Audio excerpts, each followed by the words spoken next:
Okay, मैं live हूँ।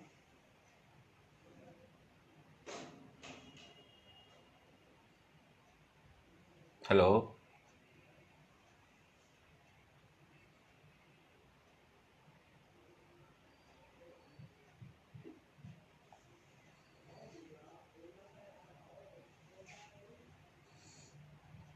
Hello,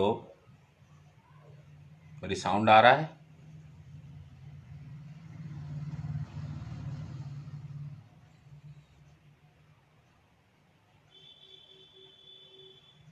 नमस्कार।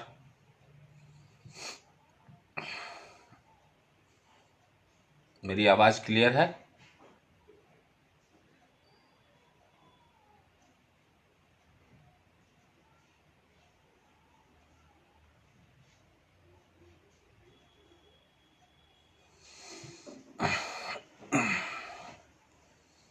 मेरी आवाज़ आ रही है आप लोगों को?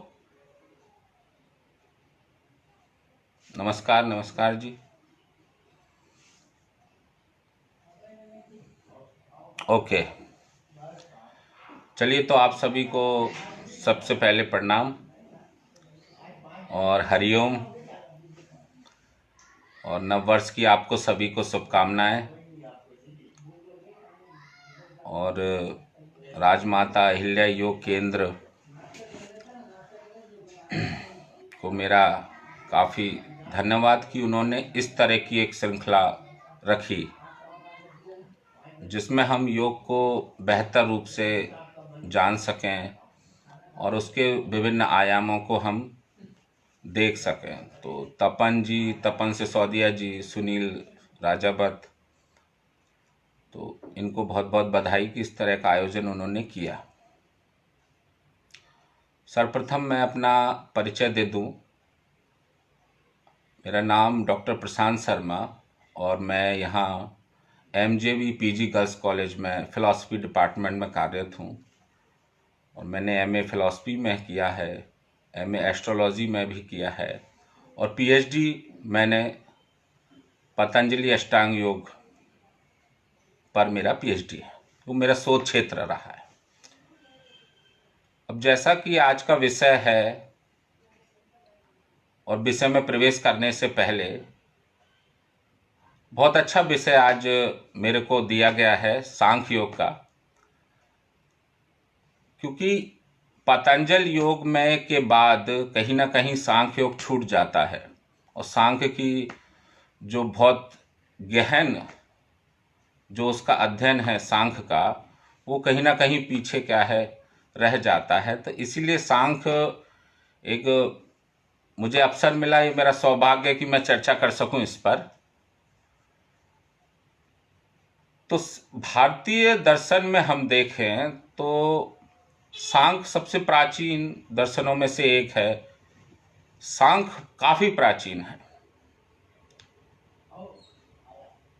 सांख्य, क्योंकि सांख्य का वर्णन हमें गीता में, महाभारत में और छंदोग्य उपनिषद में, कठ में, इन सबों में हमें इसका वर्णन मिलता है। तो इसी से हमें पता लगता है कि कितनी प्राचीन ये विधा है। और कपिल मुनि का जिक्र भी हमें, जो सांख्य के उद्गाता हैं, उनका भी जिक्र हमें जगह जगह मिलता है, प्राचीन ग्रंथों में मिलता रहा है। तो सांख्य एक मेन बात ये है कि सांख्य प्राचीन ग्रंथ और प्राचीन कृति, इसको प्राचीन के तौर पर लिया गया। लेकिन जो आज हम वर्तमान में सांख्य को देख रहे हैं, वो हम ईश्वर कृष्ण के द्वारा देख रहे हैं, क्योंकि प्राचीन होने के कारण तो प्राचीनतम जो सांख्य था वो अभी उपलब्ध नहीं है, ऐसा है। वो कितना प्राचीन था, उसकी क्या क्या बातें थी, जितना भी हम आज जान पा रहे हैं, इसको ईश्वर कृष्ण ने 5वीं शताब्दी ईसा पश्चात सांख्य कारिका के रूप में हमें दिया। और उसी को आज हम मॉडर्न टाइम में उसी क्लासिकल जो टेक्स्ट है हमारे पास, उसी के रूप में हम उसे आधार मानकर सांख्य का चल रहे हैं। तो इससे पहले कि हम सांख्य में प्रवेश करें, हम कपिल मुनि के बारे में भी थोड़ी चर्चा कर लेते हैं। कपिल मुनि निश्चित ही कोई अद्भुत व्यक्तित्व रहे हैं, क्योंकि जब इतना बड़ा ब्रह्मांड का विज्ञान, क्योंकि ऋषि मुनि वैज्ञानिक ही थे, चाहे कपिल मुनि लें चाहे हम पतंजलि लें, तो ये सभी एक वैज्ञानिक थे जिन्होंने हमें शुद्धतम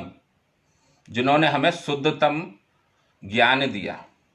शुद्धतम ज्ञान हमारे ऊपर क्या है, हमें दे के गए। तो कपिल मुनि को 24 विष्णु के 24 अवतारों में से भी एक माना गया है। और जब गीता में श्री कृष्ण खुद कह रहे हैं कि मैं सिद्धों में कपिल हूं, तो इसी से बात से हमें पता लग जाता है कि किस तरह का व्यक्तित्व और किस तरह की पर्सनैलिटी उस समय कपिल मुनि की रही होगी। तो उन्होंने जो भी कुछ दिया वो सांख्य कारिका, सांख्य सूत्र और तत्व समास के रूप में दिया, जो उनकी कृति मानी गई है। फिर बाद में हम ईश्वर कृष्ण की सांख्य कारिका के रूप में उनके जो उपदेश थे, उनका जो ज्ञान था, उसको हम आज मॉडर्न टाइम में देखते हैं। तो पहली तो चीज़ हमारी समझने वाली ये है कि जो सूत्र सांख्य सूत्र के थे, जो बिखरे पड़े थे,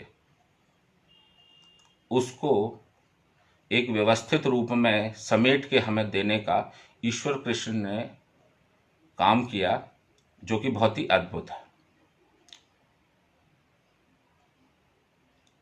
तो सांख्य है क्या? प्रश्न अब ये उठता है कि सांख्य के शब्द को ही हम लें, क्योंकि सांख्य योग की बात चल रही है, तो दोनों शब्दों का अर्थ हम पहले एक दृष्टि में समझ लें। सांख्य का अर्थ, शाब्दिक अर्थ ये बताया गया है राइट नॉलेज, सम्यक ज्ञान, विवेकशील ज्ञान, और उसको संख्या से भी इसका अर्थ लिया गया है। तो संख्या के रूप में देखें तो हमें संख्या मिलती है सांख्य में, और हम इसके अर्थ को वास्तविक अर्थ के रूप में, लेकिन मुझे ऐसा लगता है कि कपिल मुनि संख्या पर इतना ज़्यादा फोकस ना करके वो इसे राइट नॉलेज ही कह रहे होंगे, एक सम्यक ज्ञान, एक विवेक युक्त ज्ञान, कि हम वास्तव में इसके द्वारा क्या जाने। और योग शब्द तो हम जानते ही हैं, योग का अर्थ हम जानते हैं, क्या एकस्थ होना, आत्मा का परमात्मा से मिलन। लेकिन योग एक वास्तव में अवस्था है, एक अवस्था जो हमारी सुप्रीम अवस्था, हमारी अल्टीमेट अवस्था को दिखाता है, उसी का नाम है योग। तो सांख्य के माध्यम से किस तरह से उस योग को प्राप्त किया जाए, उस अवस्था को प्राप्त किया जाए, तो वहीं से शुरुआत हमारी सांख्य की होती है। क्योंकि सांख्य अद्भुत है। अद्भुत इस मामले में है कि एक पूरा यूनिवर्स का, एक पूरी चीज का, सृष्टि का एक परफेक्ट वैज्ञानिक अध्ययन वो हमको दे देता है। इसीलिए गीता में श्री कृष्ण भी कहते हैं कि योग और सांख्य कोई अलग नहीं है, बस एक सैद्धांतिक पहलू को दिखा रहा है और दूसरा उसके व्यवहारिक पक्ष को दिखा रहा है।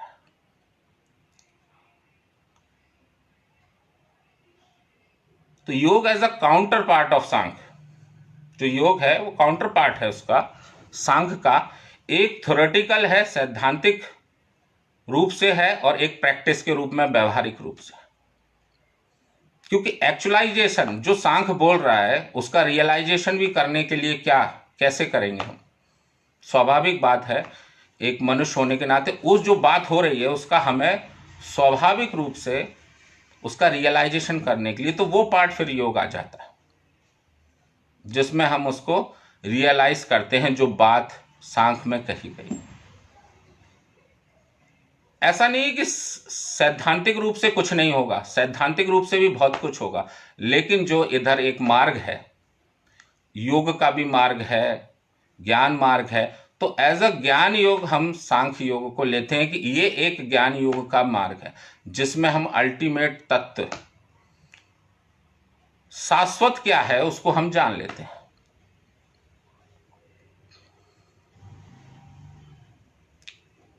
तो गीता भी कहती है, श्री कृष्ण भी वहां कहते हैं कि सांख्य योग को पंडित जन अलग नहीं मानते, वो दोनों एक ही हैं। दोनों के बस ये है, एक प्रैक्टिकल है, एक थ्योरी है। एक सिंपल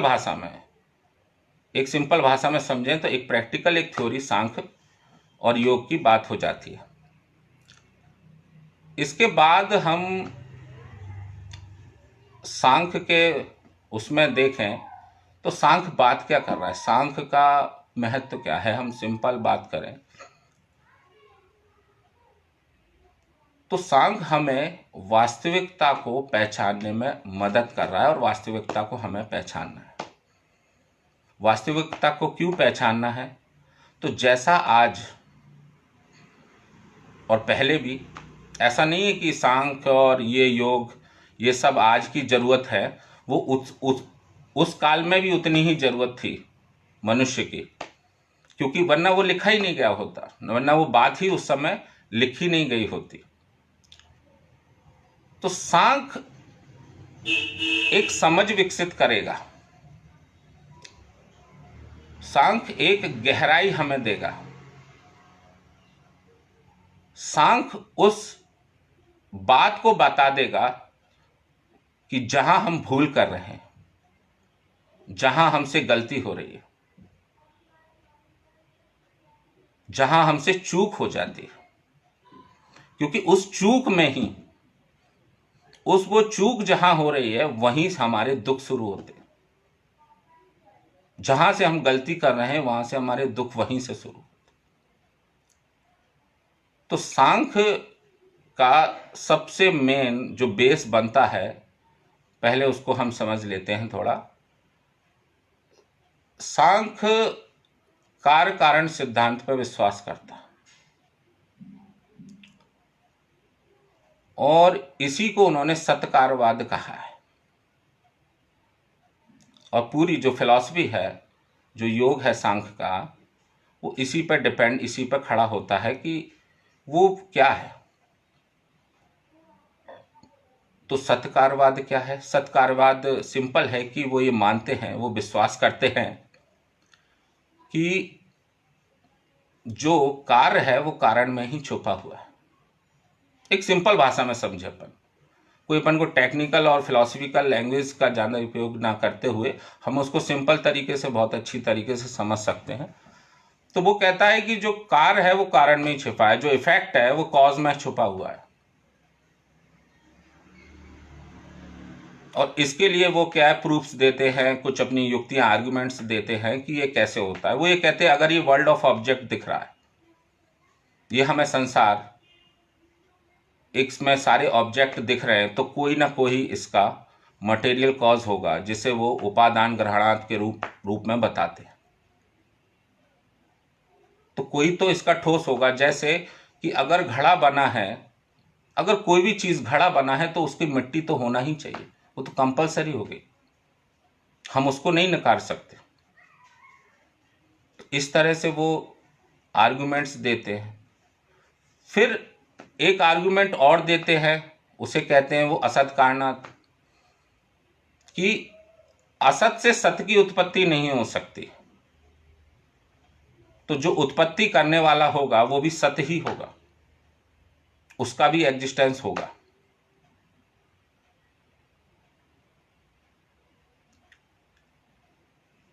इसके लिए गीता भी कहती है कि सत्य, असत में सत्य नहीं हो सकता और सत्य में असत्य नहीं हो सकता,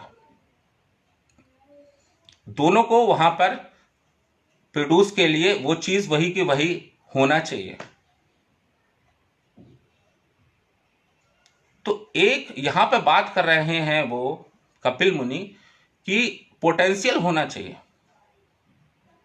पोटेंशियलिटी की बात कर रहे हैं कि पोटेंशियल होना चाहिए।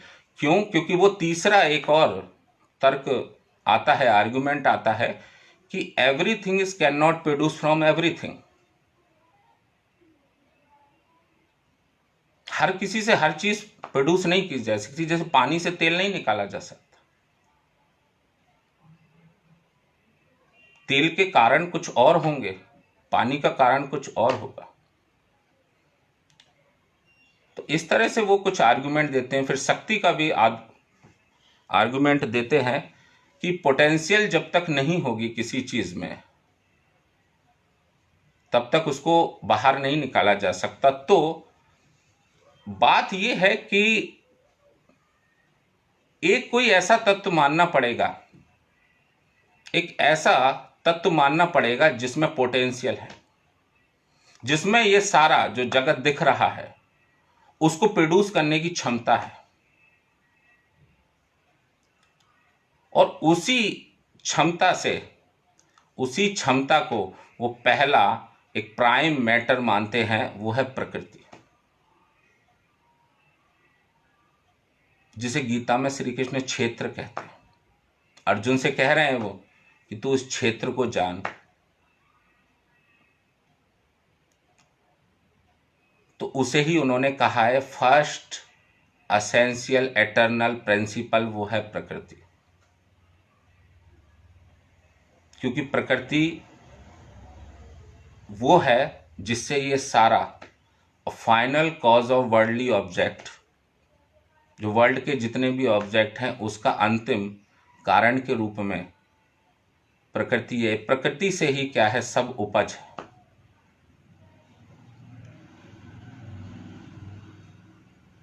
तो प्रकृति पहला शाश्वत तत्व जो सांख्य बताता है, जो कपिल मुनि कहते हैं कि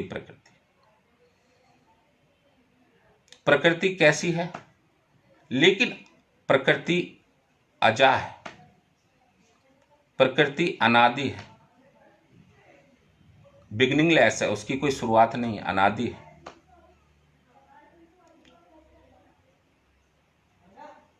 प्रकृति जड़ है, प्रकृति अचेतन है, उसमें कोई चेतना नहीं है।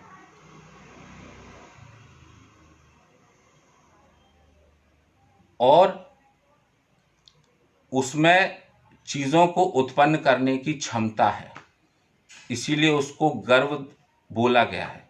उस गर्व से ही समस्त चीजें बाहर निकल रही, और यही एक्चुअलिटी बनती है। जो पोटेंशियल प्रकृति में है, जो पोटेंशियल पहले से एसेंस के रूप में मौजूद है, जो क्षमता, तो इसीलिए जो कपिल मुनि कह रहे हैं वो क्रिएशन में बिलीव नहीं कर रहे हैं। कुछ नया प्रोड्यूस नहीं हो रहा है, कुछ नया प्रोड्यूस नहीं हो सकता है, होगा नहीं।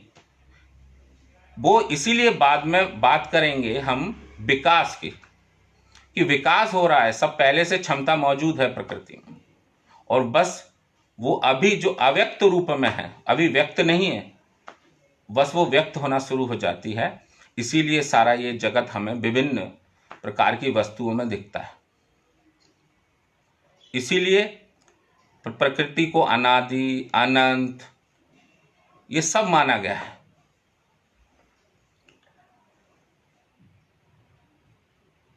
तो प्रकृति का मूल स्वरूप क्या है?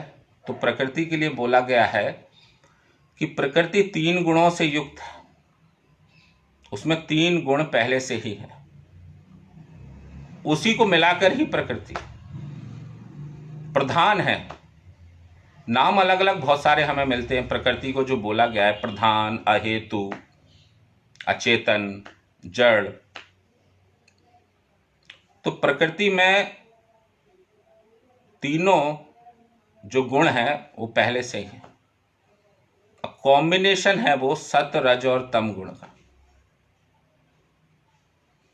ये अवयव नहीं है, प्रकृति के ये अवयव नहीं है, ये अवयव हैं लेकिन ये गुण नहीं है।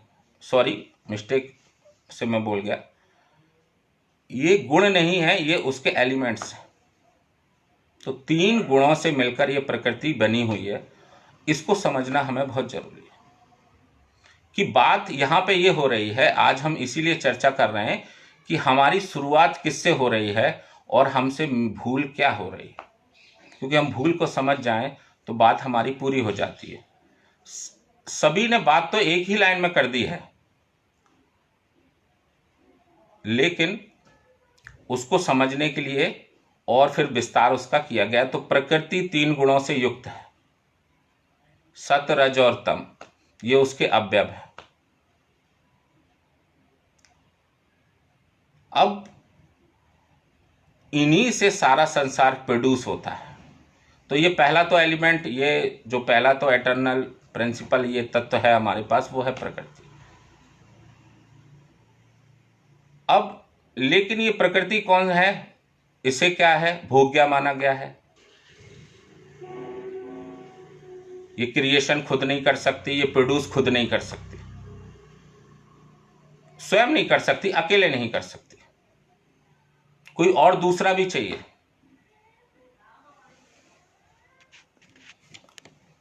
कोई दूसरा भी चाहिए। तो फिर दूसरे शाश्वत तत्व को स्वीकार करते हुए, दूसरे प्रिंसिपल को, वो है पुरुष।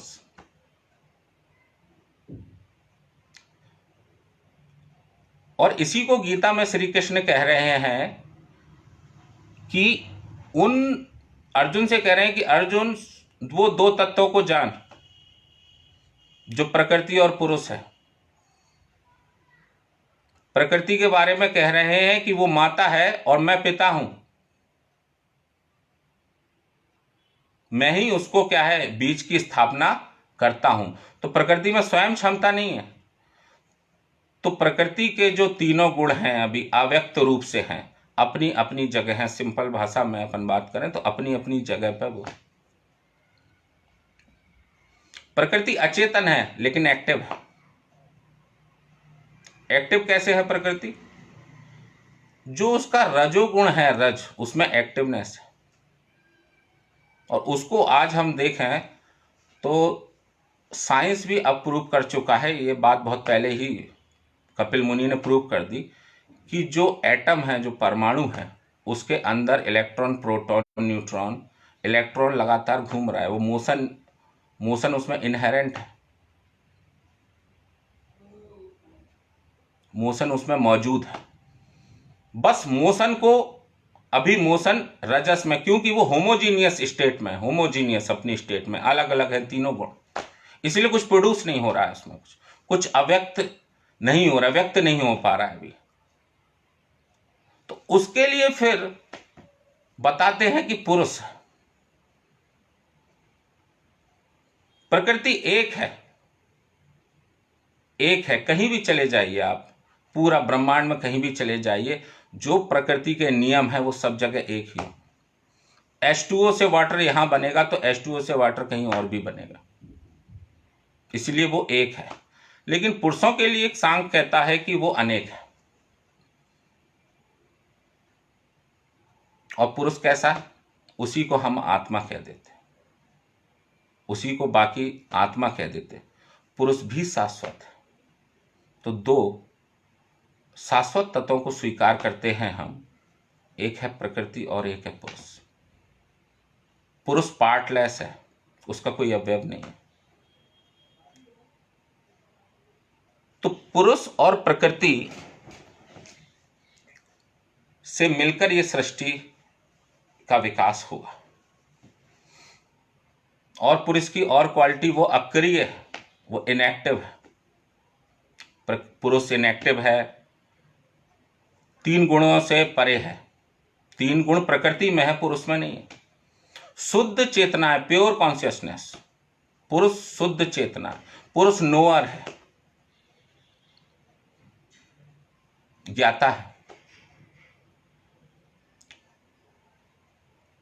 तो अब यहां पे जब हम दो शाश्वत चीजों को देख लेते हैं, एक है प्रकृति और एक है पुरुष।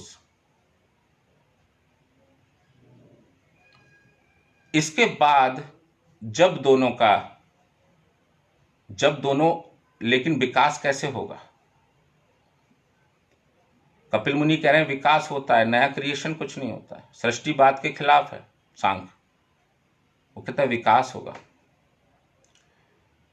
तो रिफ्लेक्शन जब पुरुष का, क्योंकि पुरुष में इंटेंशन है, जानना, देखना, दृष्टा। इसलिए सांख्य एक उदाहरण देते हैं कि प्रकृति अंधी है, उसको वे नहीं है, उसको कोई रास्ता नहीं है, उसको कोई रास्ता दिखाई नहीं देता,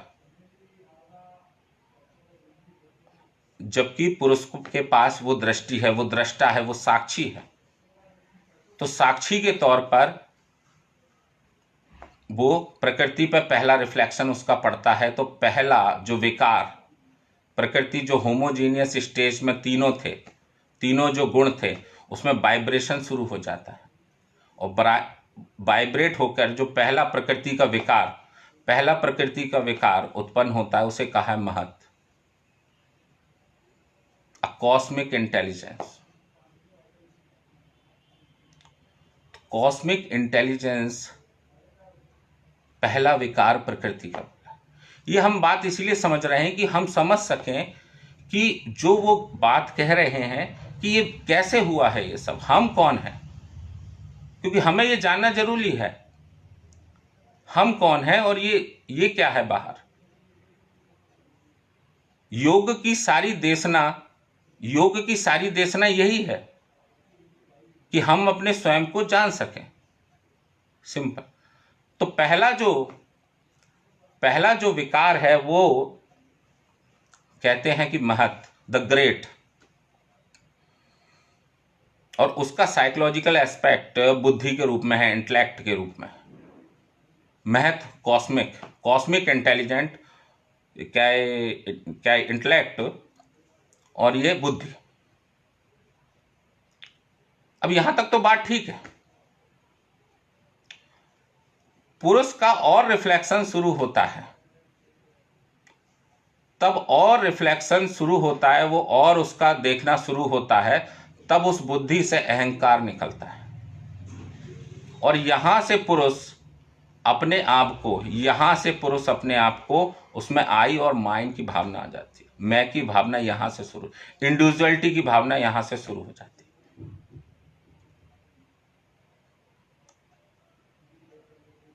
तो बुद्धि से अहंकार का जन्म, अहंकार भी 3 प्रकार के बताते हैं, सात्विक, राजसिक और तामसिक। वो 3 गुणों से, सब कुछ वो 3 गुणों में ही छुपा हुआ है, सब कुछ वो 3 गुण ही क्या है, समेटे हुए, अपने आप में लिए हुए। इसीलिए पास नहीं आते, इसलिए वर्ड जो यूज किया है वो किया है सन्निकर्ष, बिल्कुल मिलते नहीं है। पास सन्निकर्ष होता है, दोनों में पास आते, और उस पास आने से पुरुष के उन तीनों गुणों में वाइब्रेशन शुरू हो जाता है। फिर वो एक दूसरे से हेट्रोजीनियस चेंज हो जाते हैं, क्योंकि मुनि कहते हैं, कपिल मुनि कहते हैं कि कुछ भी इस संसार में 3 गुणों से परे नहीं है। वो 3 गुण से मिलकर ही कोई नया विकास होगा। एक सत्व अकेला कुछ विकास नहीं कर सकता, रज अकेला कोई विकास नहीं कर सकता, तमो अकेला भी कुछ नहीं कर पाएगा। उन तीनों को चाहिए बाहर आने के लिए।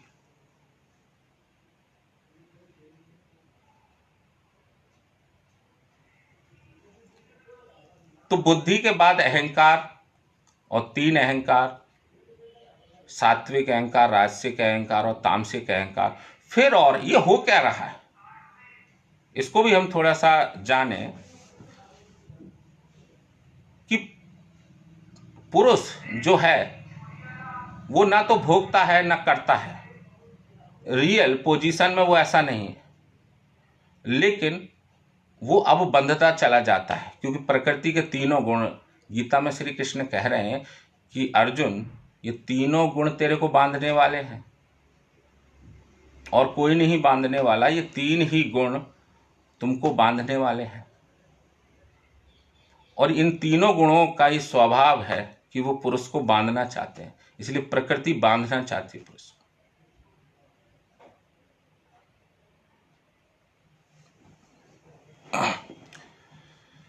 तो सात्विक अहंकार और राजसिक अहंकार और तामसिक अहंकार, फिर सात्विक अहंकार से ही नई चीज, क्योंकि अब मैं की भावना आ गई तो हमको और भी आगे जाना है, पुरुष को और भी आगे और भी देखना है कि क्या है, तो फिर वो मन का निर्माण करता है।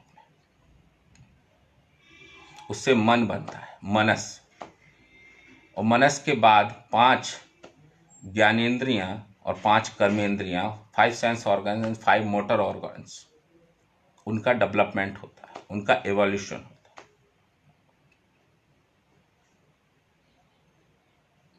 5 इंद्रियां, आंख, नाक, कान, त्वचा, कर्मेंद्रियां, हाथ, पैर, वाक, उपस्थ और गुदा। तो इनसे ये एक सात्विक अहंकार से ये चीजें निकलती हैं, और उधर तामसिक से तन्मात्राएं 5 प्रकार की निकलती हैं, और उन तन्मात्राओं से जो सूक्ष्म हैं, अभी सूक्ष्म तन्मात्राएं हैं, उनसे ही फिर 5 महाभूतों का उदय होता है। तो 5 महाभूत वहां निकलते हैं, जिन्हें हम जानते हैं, पृथ्वी, आकाश, जल, वायु, अग्नि। तो 5 महाभूत बोलते हैं। यहां वो कह रहे हैं कि यहां पर विकास, कपिल मुनि कह रहे हैं कि यहां पर विकास रुक गया, क्योंकि बस अब जो 5 महाभूत बने वो तमोगुण हैं, और तमोगुण के पूरे रूप हैं। तो डार्कनेस इतनी है। इन 3 गुणों के बारे में भी अगर स्पष्ट रूप से जाने तो प्रकाश, सतोगुण प्रकाश, सीधा सा एक सिंपल प्रकाश, और क्रिया, रजोगुण क्रिया, और तमोगुण अंधकार, डार्कनेस। तो मुनि कह रहे हैं कि ये जो लास्ट स्टेज आई, जहां 5 भूत भी बन गए, अब यहां से पुरुष का प्रकाश, जो पुरुष की वो है दृष्टि, जो साइट पड़ रही है, वो फिर अब इसको पार नहीं कर पाती, इसीलिए यहां पर रुक जाता है।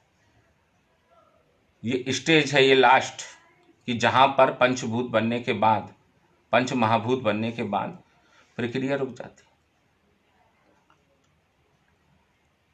अब यहां देखें तो इसी तरह से विकास हो रहा है, लेकिन ये विकास क्यों हो रहा है, इसको भी एक समझने वाली बात है कि ये विकास किस लिए हमको हो रहा है। तो एक, क्योंकि ये समझ है, ये विश्व की एक समझ है, इस यूनिवर्स की समझ की बात कपिल मुनि कर रहे हैं कि ये है, पुरुष करता नहीं है, फिर भी उसे अहंकार से, जो अहंकार स्टेज है, वहां से वो बंधना शुरू हो जाता है, वहां से उसको वहां से उसको कर्ता का भाव आ जाता है, वो अपने आप को कर्ता समझने लगता है, और फिर वो इतना कर्ता समझते समझते इतना आगे तक चला जाता है कि वो पूरा इसमें बंध जाता है, वो इसमें पूरे बंधन में अपने आप का अस्तित्व जो है, उसका जो अपने आप की शुद्ध चेतना का स्वरूप है, वो भूल जाता है। कपिल मुनि कह रहे हैं इतनी सी गलती कि खो गया है पुरुष, कर्ता के भाव में इतना डूबता चला गया कि वो खो गया है, उसको अपने वास्तविक स्वरूप का अनुभव नहीं।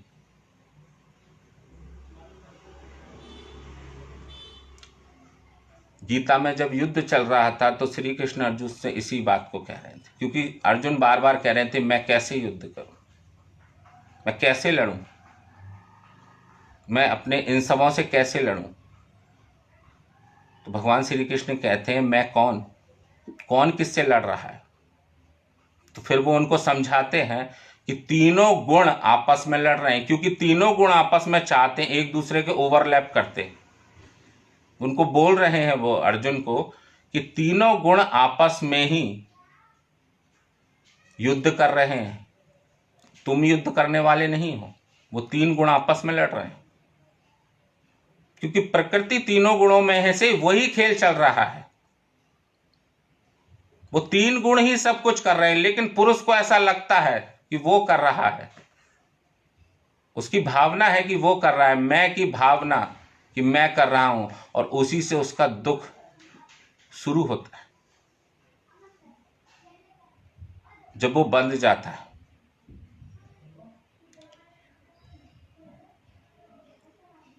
तो यहां पर फिर जब वास्तविक सैद्धांतिक रूप से एक समझ, एक तत्व की समझ विकसित होती है, तत्व की समझ डेवलप हो जाती है, और यहीं से फिर क्या है आगे की प्रोसेस जो योग की है, वास्तव में अब स्वरूप पर लौटना है, क्योंकि फंस तो पुरुष गया है,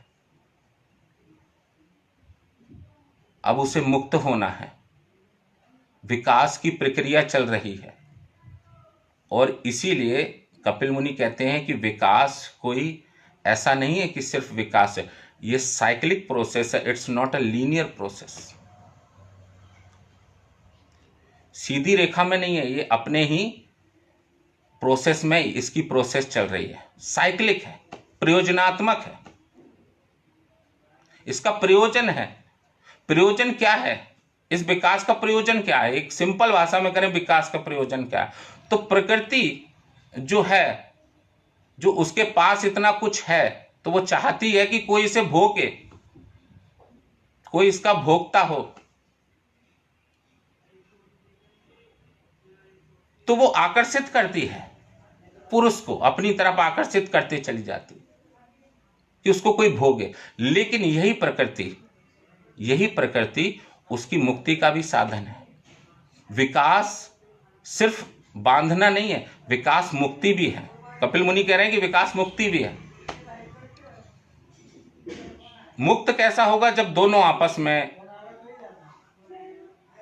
घुल मिल जाएंगे। प्रकृति पुरुष, पता लग गया कि दुख हो गया, अब बहुत दुख सह लिया, प्रकृति भी थक गई, पुरुष भी थक चुका भोग भोग के, तब फिर वो रास्ता खुद वो प्रकृति। इसीलिए योग दर्शन में पतंजलि कहते हैं कि चित्त की वृत्तियां जो बांधने वाली हैं वही मुक्ति भी देने वाली हैं। क्योंकि जो 11 सेंस ऑर्गन्स हैं, जो 4 टाइप्स के बताए गए हैं, ये एक इंटरनल बात है, सामान्य एक चर्चा हम करें तो ये 11 के 11 5 सेंसरी ऑर्गन्स और 5 मोटर ऑर्गन्स, जो कर्मेंद्रियां हैं और ज्ञानेंद्रियां हैं और मन है, ये बुद्धि के लिए कार्य कर रही हैं। और बुद्धि के लिए क्या कार्य कर रही हैं?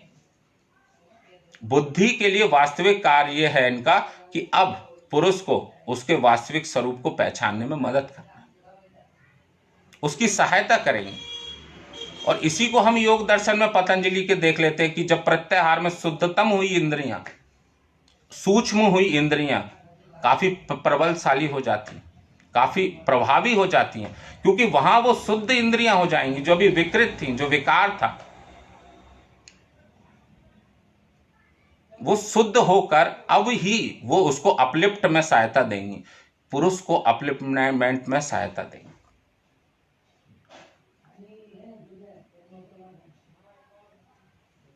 तो प्रकृति के विकार है। अब एक सिंपल ओवरऑल व्यू में हम देखें तो कपिल मुनि कह रहे हैं कि ये प्रकृति विकार है। प्रकृति में जो विकार हुए तो ये चीजें हो गई, पुरुष उसमें बन गया। अब इसे मुक्ति भी चाहिए, क्योंकि 3 प्रकार के दुख बताए गए हैं, जिसका आज आधुनिक समय में उनको समझ बहुत जरूरी है।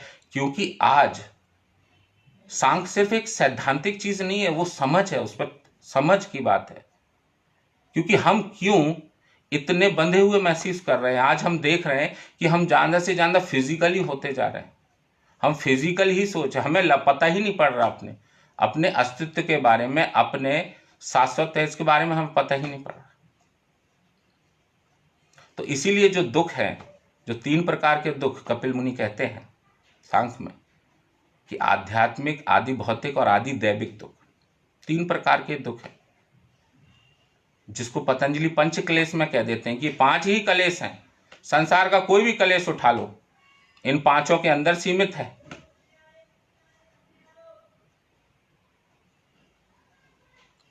क्योंकि पतंजलि और दोनों एक पूरे वैज्ञानिक, पतंजलि मन के विज्ञान को खोल देते हैं, वहां पर पूरे मन को बिल्कुल खोल के एक एक चीज रख देते, इतनी सुंदरतम व्याख्या कर देते हैं कि उससे ज्यादा पार नहीं जाया जा सकता, उससे ज्यादा कुछ है नहीं।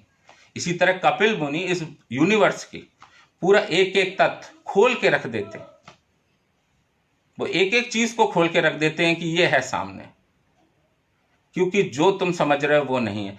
तो यही फिर 3 प्रकार के दुख जो हम चर्चा कर रहे थे, तो आध्यात्मिक दुख की बात करते हैं, और जो कि मानसिक है। एक सिंपल भाषा में हम समझें तो मानसिक है कि ऐसा संसार में क्यों हो रहा है, इतना अनैतिक क्यों हो रहा है, ये क्यों हो रहा है, ये पतन क्यों हो रहा है, तो इस प्रकार के दुख हमारे जो मांस से जुड़े हुए हैं, जो मानसिक रूप से जुड़े हुए हैं, वो हमें यहाँ पर आध्यात्मिक रूप में मिलते हैं। और शारीरिक दुख तो हैं ही, जो हमारे आदि भौतिक दुख हैं, बीमारियां हैं, रोग हैं, तमाम तरह के, और दैवी दुख तो हैं। इन तीनों से कैसे कैसे निकला जाए, कैसे उस योग की अवस्था को पहुंचा जाए, क्योंकि योग तो एक अवस्था है जहां पर तीनों गुण समाप्त ही हो जाते हैं और हम अपने शुद्धतम रूप में पहुंच जाते हैं।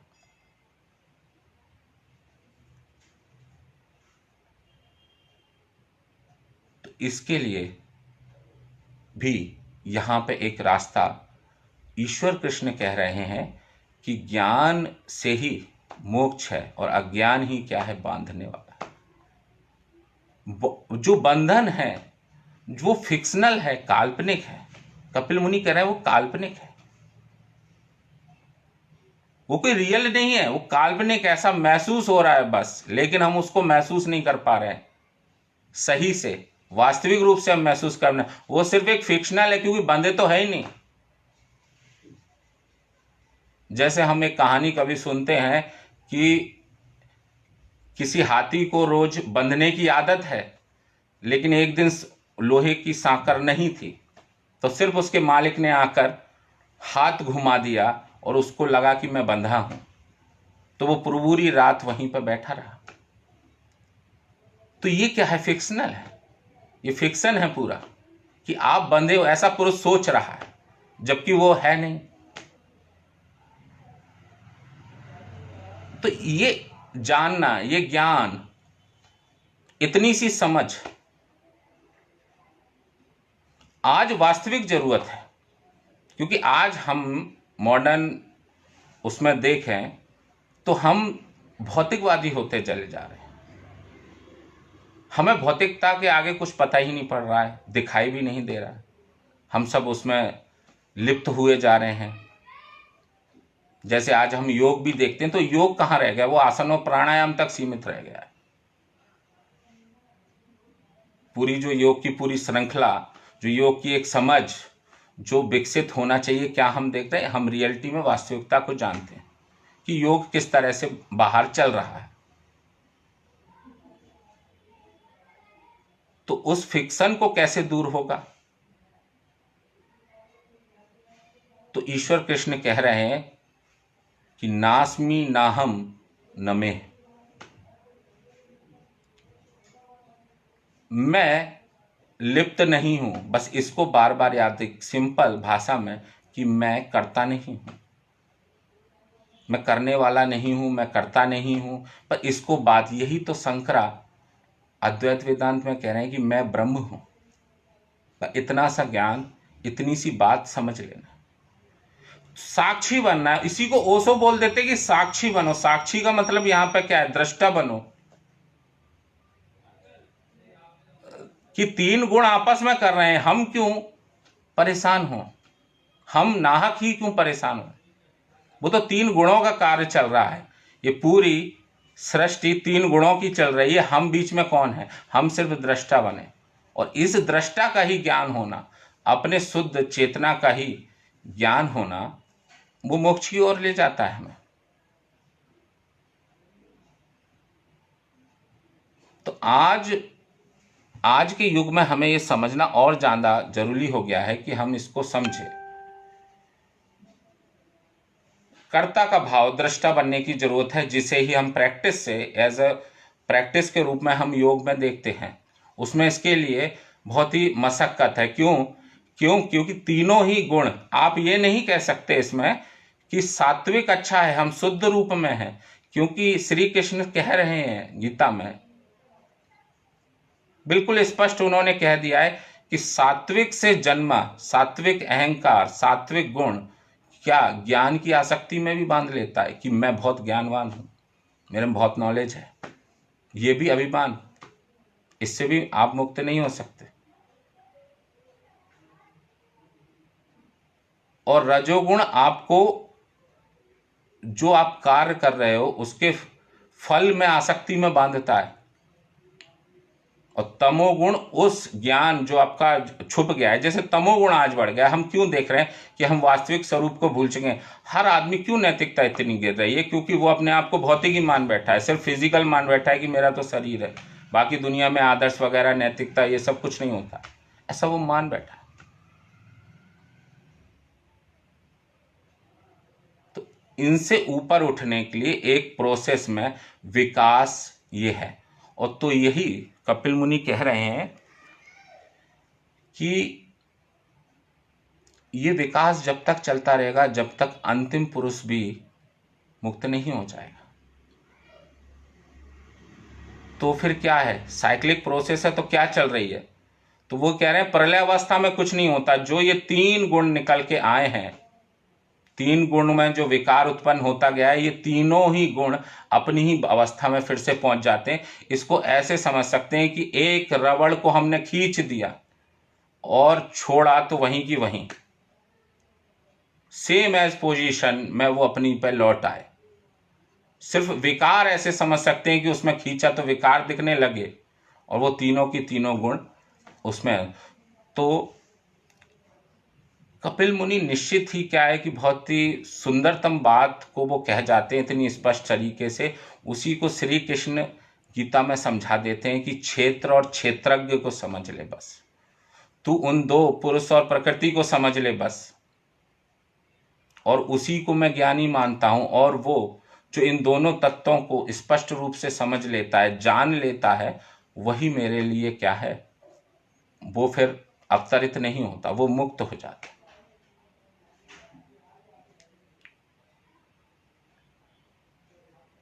तो ओवरऑल हम देखें तो सिंपल तरीके से हम ये बातों को क्या समझ रहे हैं। तो अब ये बात है कि आज एक इसको और ये देखें कि आज हम क्या है, क्योंकि आज हम प्रैक्टिकल पक्ष तो कुछ काफी कुछ कर रहे हैं। योग में हम प्रैक्टिकल, जैसे ये बहुत अच्छा प्रयास चल रहा है राजमाता अहिल्या योग केंद्र का कि ये निःशुल्क सब जगह गांव-गांव तक, समझा। लेकिन उन्होंने बहुत अच्छा ये रखा क्योंकि इससे सैद्धांतिक पक्ष को भी समझने में बहुत मदद, क्योंकि जब तक समझ नहीं होगी, जो प्रैक्टिस हो रही है बाहर से, तो वो आत्मसात नहीं हो पाएगी, वो अंदर उतर नहीं पाएगी। क्योंकि सांख्य एक उदाहरण देते हैं, सांख्य में एक उदाहरण दिया जाता है कि अंधा भी पार नहीं कर पाएगा जंगल में लगी आग को, और लंगड़ा भी पार नहीं कर पाएगा। दोनों को एक दूसरे के ऊपर होना पड़ेगा।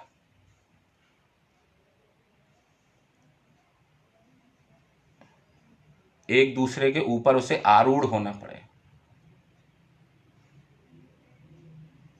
तो मूल रूप से अगर हम सबको सांख्य योग इसी रूप में हमको दिखाई देता है कि जहां हम दोनों तत्वों को स्पष्ट रूप से समझें। अब लेकिन यहाँ पर एक कुछ प्रश्न भी होते हैं कि वो ऐसे प्रश्न हैं कि हम उनका आंसर कभी मिलता नहीं है, और वो सब हमेशा डिलेमा में रहते हैं कि भाई प्रकृति पुरुष क्यों मिलते हैं जब दोनों अलग अलग हैं, अपोजिट है।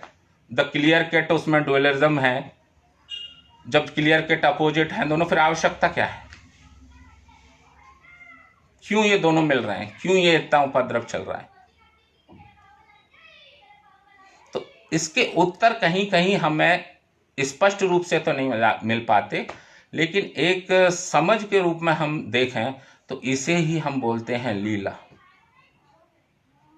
इसे ही हम देखते हैं, श्री कृष्ण कह रहे हैं लीला, और लीला का अर्थ ही ये होता है कि वो हो रही है, उसमें पढ़ना नहीं है। क्योंकि लीला करने वाला जानता है कि ये लीला है, लेकिन देखने वाला उसमें भावुकता हो जाता है। जैसे हम नाटक देखते हैं, उसमें खुद भावुक हो जाते हैं देख के, जबकि हमें पता है ये सिर्फ एक नाटक है, लेकिन हम भावुकता में आके उससे लगाव लगा लेते, अफेक्शन होता है हमारा। तो उसी को वो लीला के रूप में कह रहे हैं। तो ये पुरुष और प्रकृति का ये प्रश्न तो छूटा ही है कि क्यों, लेकिन बस इसमें कपिल कहते हैं कि हाँ, पास पास आ गए, कैसे भी आ गए, वो आ गए, और वहां से वाइब्रेशन शुरू किया और उन्होंने ये विकार उत्पन्न कर दिया। एक बात समझने यहाँ एक चर्चा का विषय है कि क्या सांख्य ईश्वर को नहीं मानता? क्या वो सुप्रीम को नहीं मानता? कोई एक ऐसी चीज अभी ईश्वर कृष्ण की दृष्टि में तो ऐसी बात नहीं है, क्योंकि ईश्वर का कोई जिक्र नहीं है। लेकिन जो परंपरागत सांख्य था कपिल मुनि का, ऐसा माना जाता है कि वो ईश्वर पर विश्वास करता था, वो ईश्वर युक्त था, कुछ बात उसमें थी ऐसी। क्योंकि ईश्वर कृष्ण के बारे में ये बोला गया है कि इस पीरियड में, इस काल में बौद्ध और जैनिज्म का प्रभाव था, इसीलिए वो चीज। लेकिन एक जगह ये बोलते हैं कि पुरुषों में विशेष एक और विशेष पुरुष है, पुरुषों में भी एक श्रेष्ठ पुरुष है, एक विशेष पुरुष है, उसकी चर्चा वहां पर की गई है। तो एक ऐसा हमें अंदाजा मिलता है। तो एक योग की दृष्टि से, अब फाइनल हम जैसे योग की दृष्टि से देखें, योग की दृष्टि से, तो बात सिर्फ इतनी समझनी है कि मैं करता नहीं हूं, मैं भोगता नहीं हूं, मेरे को कोई चीज ये प्रभावित नहीं कर सकती। ये जो संसार चल रहा है ये तीनों गुणों का ही परिणाम है, मेरा इसमें कुछ नहीं है, मैं सिर्फ इसको दृष्टा हूं। और ये दृष्टि आते ही जिसको पतंजलि कैवल्य कह रहे हैं, जिसको शंकर कुछ और कह रहे हैं, ये सब हो रहे हैं, ये उसी अवस्था को क्या है, दिखाता है कि बस ये समझना है कि मैं इसमें किसी में इंक्लूड नहीं हूं। क्यों? क्योंकि मैं शुद्ध चेतन हूं। जो पुरुष है वो शुद्ध चेतना स्वरूप है, वो किसी में लिप्त नहीं हो सकता, तीन गुणों में प्रभावित नहीं हो सकता, उसमें कोई चेंज नहीं है। प्रकृति चेंज है, प्रकृति एक प्रोसेस में है विकास की, उसे चलने दिया जाए। क्योंकि मैं तो कौन हूं? आनंद रूप हूं, सतचित आनंद रूप को श्री कृष्ण यही तो सिंपल बहुत सिंपल बात कह देते हैं, इसीलिए तो सूत्र लिखे जाते थे। सूत्र का अर्थ ही होता था कि उसमें आप कोई मिलावट नहीं कर सकते, इसलिए पतंजलि ने सूत्र लिखे, सांख्य सूत्र में लिखा गया कि सूत्र में आप मिलावट नहीं कर सकते। आज तक उन सूत्रों में कोई छेड़खानी नहीं कर सकता, इतना शुद्धतम जो ज्ञान प्राप्त है।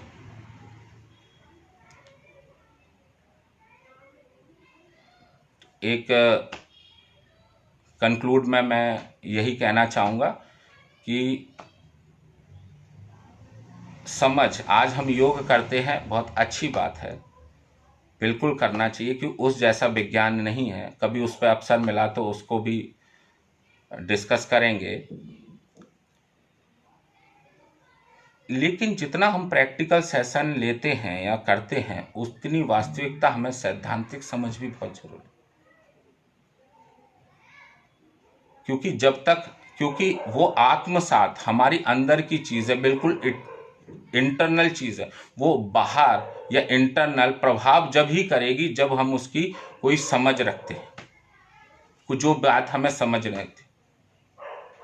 तो ये बात, चाहे हम गीता देख लें, चाहे महाभारत देख लें, चाहे वाल्मीकि रामायण देख लें, सांख्य ने स्पष्ट तौर पर यूनिवर्स को डिस्क्राइब कर दिया है, बिल्कुल वैज्ञानिक रूप से उन्होंने बता दिया है कि तुम कौन हो और ये प्रकृति क्या है।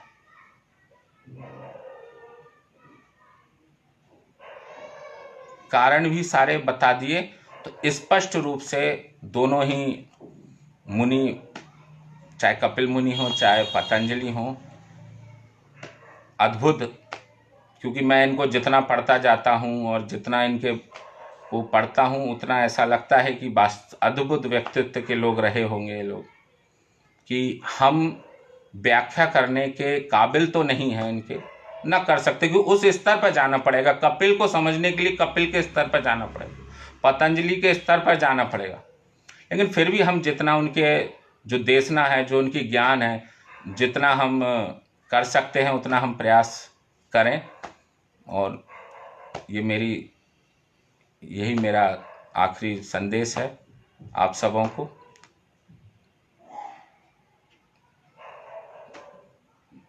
किसी का कोई प्रश्न हो तो वो पूछ सकता है वैसे।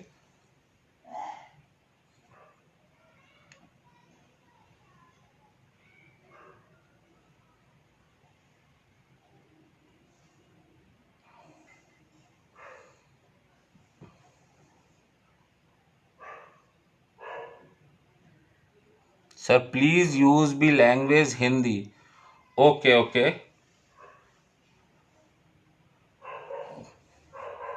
हाँ, हिंदी ही चल रही है एकता।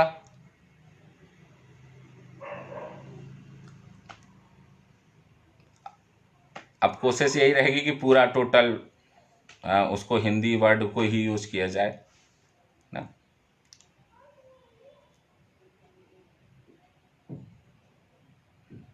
क्या तपन जी लाइन पर हैं क्या?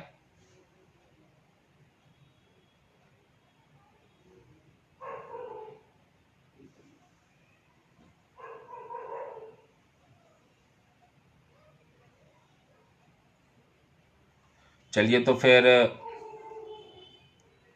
एक बार फिर से मैं राजमाता अहिल्या योग केंद्र को बहुत बहुत धन्यवाद देना चाहता हूं कि उन्होंने आमंत्रित किया मुझे सांख्य योग के लिए। और आप सभी को एक बार फिर नववर्ष की प्रणाम। और ये साल जो जैसा कि पिछले साल जीता, पिछले साल के बारे में मैं यही कहता हूं कि पिछला साल ने हमें वास्तविकता को पहचानने में मदद कर दी। उसने वास्तविक बता दिया कि वास्तविकता क्या है, मनुष्य की वास्तविकता क्या है, उसकी सीमा क्या है।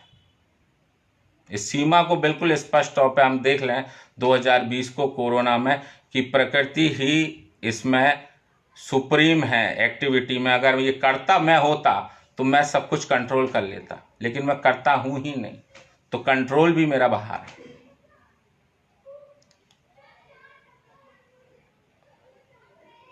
तो इसी के साथ सभी को एक बार और प्रणाम।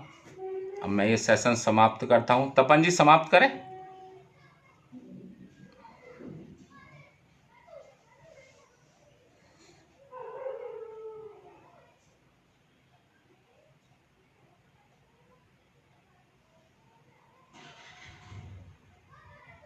चलिए मैं फिनिश करता हूं सेशन। आप सभी को एक बार फिर मेरा प्रणाम। हरिओम। चल।